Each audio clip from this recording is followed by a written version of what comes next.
नमस्कार, आप देख रहे हैं टुडे इंडिया न्यूज लाइव और मैं हूं आपके साथ मानवी ठाकुर। शुरुआत करते हैं आज की खास खबरों से। पुलिस कमिश्नरेट गाजियाबाद पुलिस ने हत्या के मामले में वांछित चल रहे 3 लोगों को मय हथियार व गाड़ी के साथ गिरफ्तार किया।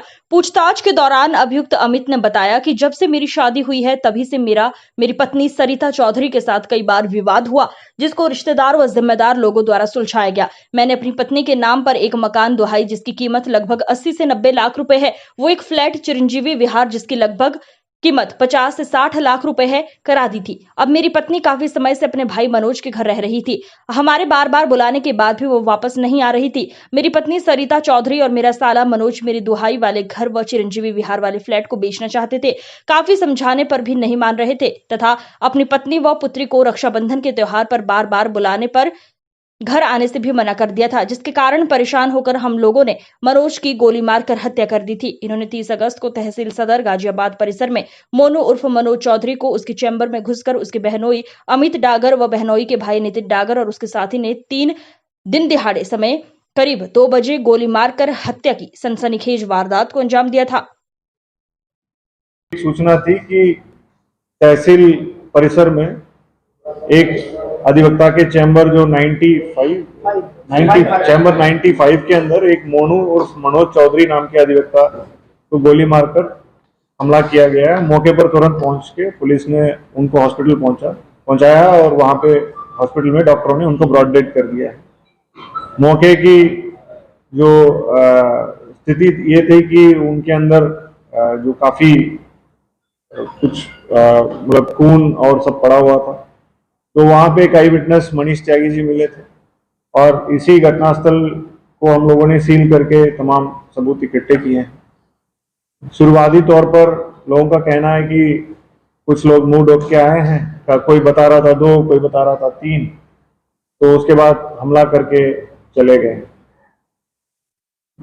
और इसके बाद प्रॉपर तरीके से हम लोग अलग अलग टीम्स बना के काफी सीसीटीवी खंगालने के बाद गवाहों को कॉन्फिडेंस में लेके पूछताछ करने के उपरांत ये पता चला है मोनू उर्फ मनोज चौधरी की जो हत्या है ये प्री प्लान्ड तरीके से उनका जीजा और जीजा के छोटे भाई और उनके दोस्त इन तीनों ने मिलके एक दिन पहले से प्लानिंग के तहत अपना ये घटना के कारित किया है। घटना के दिन, घटना से पहले ठीक 15 मिनट पहले अपने फादर के नाम के ब्रेजा गाड़ी जो डार्क ग्रे रंग की है उसमें तीनों तहसील परिसर में आए हैं। तहसील परिसर के बाहर गाड़ी खड़ी की है और तीनों गए हैं और चैम्बर के अंदर जो नितिन डागर नाम के व्यक्ति है जो अमित डागर के छोटा भाई है, जो अमित डागर है मृतक के जीजा है, उनके बड़ी बहन की पति है, तो अंदर घुसा है और अवैध असला कट्टे से उनको कनपट्टी में लगा के गोली मारा है और तुरंत वहां से तीनों बाहर निकल गए। पूछताछ के दौरान और भी तमाम 2 लोग बाहर खड़े हो गए, एक व्यक्ति अंदर घुस के गोली मारा है और असला जो घटना में प्रयुक्त असला भी बरामद की गई है, घटना में प्रयुक्त गाड़ियां भी बरामद की है और घटना के बाद फिर अन्य जो गाड़ी से ये लोग घूम रहे थे पुलिस से बचने के लिए वो गाड़ी भी बरामद किया है। इसके अलावा ये घटना के जो बैकग्राउंड में ये पता चला कि मोनू चौधरी की बड़ी बहन है सरिता चौधरी, इनकी शादी 2002 में अमित डागर नाम के व्यक्ति के साथ हुआ है। अमित डागर भी पैसे से अधिवक्ता है और उनके जो चैम्बर है वो नोएडा में है और उनके छोटे भाई है नितिन डागर, वो इसी तहसील परिसर में उनके चैम्बर भी है। अमित डागर की शादी सरिता से जो हुई है वो उसके शादी में काफी सारे प्रॉब्लम्स हुई है। डोमेस्टिक वायलेंस की मुकदमा भी इससे पूर्व दर्ज किया गया कविनगर थाने में। मुकदमा उपरांत बहन, मृतक की बहन है, वो अपने ही घर में मायके में आके रहने लगी है। इनकी 2 बच्चे हैं, एक बड़ी बेटी, एक छोटा बेटा है। बेटी माँ के साथ रहती थी मायके में यानी ननिहाल में, बेटा जो है अपने फादर के साथ रहता है।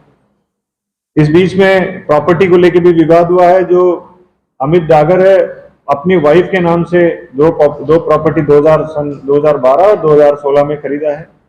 2012 में और 16 में एक फ्लैट और एक मकान, फ्लैट जो है चिरंजीवी विहार में और मकान दुहाई में खरीदा है, जो कि दोनों की कीमत लाखों में है।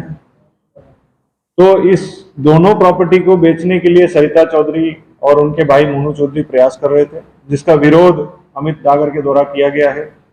और इसके अलावा रक्षाबंधन में अपनी बेटी को घर ले जाने के लिए अमित डागर ने बोला भी था, ताकि रक्षाबंधन अपने भाई के हाथ बहन राखी बांध सके। इन चीजों को लेके पहले से विवाद था और घटना के एक दिन पहले भी इस बात को लेके इन्होंने मैसेज भी किया और संभवतः कॉल भी किया, जो पुष्ट कर नहीं पा रहे हैं, हम पुष्ट कर देंगे। बट ये चीजें पहले से हुई है और कल इस मौके को फायदा उठाकर इन लोगों ने कल रात भर प्लानिंग बनाई और सीधा 1:45 के आसपास तहसील परिसर में अपने फादर के नाम रजिस्टर्ड गाड़ी है वो से आए हैं और 3 लोग उतरे थे, जिसमें अमित डागर भी थे, उनके छोटे भाई नितिन जिन्होंने गोली मारा वो भी थे, और उनके सहयोग में एक अनुज उर्फ पालू ये थे। ये तीनों गए हैं और 2 लोग बाहर खड़े हो जा रहे हैं। अंदर नितिन डागर उसके घटना अंजाम दिया है और वापस आके ये तीनों मिलके भाग गए। तो यही घटनाक्रम है और तीनों पुलिस की हिरासत में गिरफ्त में आ गए हैं। और जिस गाड़ी से भाग भी रहे थे वो सेंट्रो कार है, वो भी हिरासत मतलब उसमें उसको भी ले लिया गया है, कब्जे में ले लिया गया है। ये पूरा घटनाक्रम है। इसमें प्योरली व्यक्तिगत पारिवारिक रंजिश के अलावा और कोई रीजन नहीं।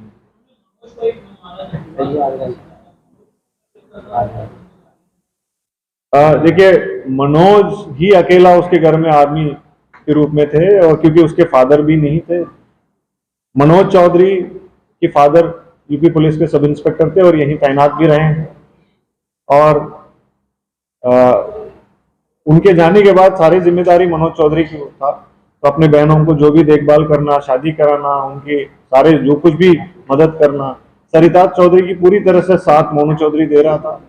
तो इस वजह से ये इनको पहले इन्होंने हमला किया। सर, लेकिन रक्षाबंधन से ठीक पहले वाला दिन ही चुना गया? देखिए, इसमें बहुत सारे चीजें इन लोगों ने प्लानिंग की, पहले भी प्लानिंग की और कुछ एक लेवल तक इनका प्रॉपर्टी का डिस्प्यूट भी बढ़ता जा रहा था। और उसमें मेन बात यह है कि जिस दोनों प्रॉपर्टी को आज की खबरों में बस इतना ही। देखते रहिए टुडे इंडिया न्यूज लाइव।